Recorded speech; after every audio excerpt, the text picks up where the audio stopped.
If you're new to iPhone, you'll notice how your apps are spread across multiple pages on your home screen. If you want to move an app to another page, you'll simply tap and hold it. You'll see your app start to wiggle, which means you're now in the edit mode and ready to move things around.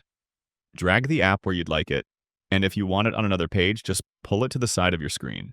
While you're in the edit mode, you can tap the Edit button on the top of your screen and choose Edit Pages. This allows you to do two things. You can reorder the pages, or you could disable a page completely. Disabling a page will remove it from your home screen, but all the apps on that page will remain on your phone. You can access them by swiping all the way to the right until you end up in your app library. This is where all apps are accessible, whether they're on your home screen or not. To bring a page back, I can just go to the same Edit Pages menu and check that page. And there you have it. Click that like button if this was helpful and subscribe to get more easy and quick tutorials like this straight into your YouTube feed. Thanks all, I'll see you next time.